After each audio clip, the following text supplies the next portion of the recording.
ဒီကနေ့ကတော့ဗုဒ္ဓဟူးနေ့ရောက်သားသမီးဟောစရန်အလှည့်ဖြစ်ပါတယ်အဲ့တော့ဗုဒ္ဓဟူးနေ့ရောက်သားသမီးလေးတွေဒီ9လပိုင်းမှာဒီဇာတာရှင်တွေကကို့အတွက်ပေါ့နော်အတိတ်ကောင်နမိတ်ကောင်သတင်းကောင်အခွင့်အရေးအခွင့်အလမ်းတွေအကောင်းတွေပေါ့နော်အများကြီးရရှိလာဖို့မြင်ရတယ်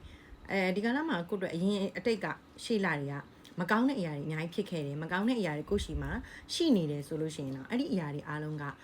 ကိုရှိကနေထွက်သွားပြီးတော့ဗောနော် excited ဖြစ်ရလောက်တဲ့အထိဘဝเนาะအရန်ကိုပြောင်းလဲမှုကြီးကြီးမားမားရရှိရတာမျိုးမထင်ထားတဲ့ surprise လက်ဆောင်တစ်ခုခုလက်ခံရတာမျိုးဘဝအတွက်မျှော်လင့်ချက်အသစ်တွေရောင်ကြီးအသစ်တွေရောက်ရှိလာတာမျိုးဆရာမလေးမြင်ရတယ်ပေါ့နော်အဲ့တော့တင့်ဘဝအပြောင်းလဲတစ်ခုကိုစပြီးတော့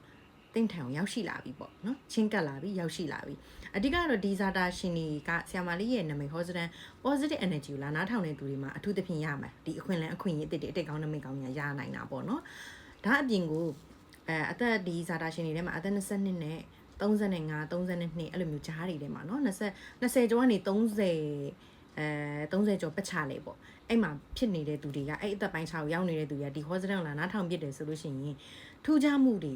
အပြောင်းလဲတွေကံကြမ္မာကောင်းတွေက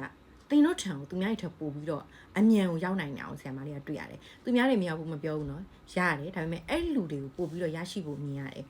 တချို့ကြတော့လေဒီဇာတာရှင်တွေထဲမှာအသက်ကြီးမှကံပေါ်တာမျိုးအရင်ကတခါမှကံမကောင်းခဲ့ဘူးတိုးတော်လည်းပဲဒီဆရာမလေးနာမည်ဟောစတန်ကိုနားထောင်ပြီး2လအတွင်းမှာအရန်ကံကောင်းမယ်ဆိုရင်တော့2ပတ်အတွင်းမှာပေါ့နော်ဒီချက်ပိုကံကောင်းမယ်ဆိုရင်ရက်20လောက်အတွင်းမှာကိုတင်သည်နော်မထင်ထားတဲ့အောင်မြင်မှုတွေမထင်ထားတဲ့ပြည့်စုံမှုတွေတင်မျောလင့်ချက်မထားတော့တဲ့မျောလင့်ချက်မဲ့ခဲ့တဲ့ကိစ္စတွေအားလုံးဟာနော်အရင်တော့ဆိုလို့ရှိရင်တင်တဲတဲ့ရည်တုံဖြစ်ခဲ့တဲ့ကိစ္စတွေအားလုံးကဒီရက်ပမာဏဒီလပမာဏရက်20သို့မဟုတ်2ပတ်သို့မဟုတ်2လအတွင်းမှာတိတိတတာနဲ့ကံအားတွေနော်ပြောင်းလဲလာတာမျိုးပေါ့နော်ဆရာမလေးကတော့တွေ့ရတယ်နောက်ပြီးဒီဇာတာရှင်တွေထဲမှာစေယုံစီကန်းနဲ့နီးတဲ့နေရာမှာနေတဲ့သူတွေဒါမှမဟုတ်လဲတင့်အနီးနားမှာစေယုံစီကန်းဒီအမှတ်သားပေါ့နော်ဒီကြက်ချေကအမှတ်သားလေးတွေကိုအနီးနားမှာရှိတယ်ဆိုလို့ရှိရင်ဒါမှမဟုတ်လဲတင်ဒီစေယုံစီကန်းနဲ့ပတ်သက်တဲ့အလုပ်ကိုလုပ်နေရတဲ့ဆရာဝန်ဒေါက်တာเนาะဒါမှမဟုတ်လဲ nurse တခုခုပေါ့နော်အမှဘာပဲလုပ်လို့အစင်းစီကန်းနဲ့ပတ်သက်ပြီးအလုပ်လုပ်နေရတဲ့သူဒီဆိုလို့ရှိရင်တင့်ထံကိုပို့ပြီးတော့ကန်ကောင်းစေဖို့အတွက်ကိုအိမ်မှာမှုတ်ရတဲ့ဒူရီယာလေးပေါ့နော်ဘယ်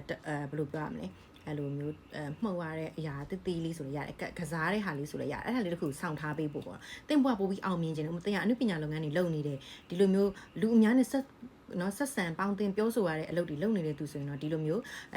ဒီဟာလေးတစ်ခုကိုအိတ်ထဲမှာထည့်ဆောင်ထားဖို့ဆရာမလေးကတော့ပြောခြင်းနဲ့တင်ဒီတမဟုတ်ချင်းဆရာမလေးရဲ့နာမည်ဟောစတောင်နားထောင်ပြီးတော့အချိန်မှာအရန်ကိုတောက်ပတဲ့ကျဲတပွင့်ဖြစ်ဆရာမလေးကမြင်ရပါတယ်ရှင်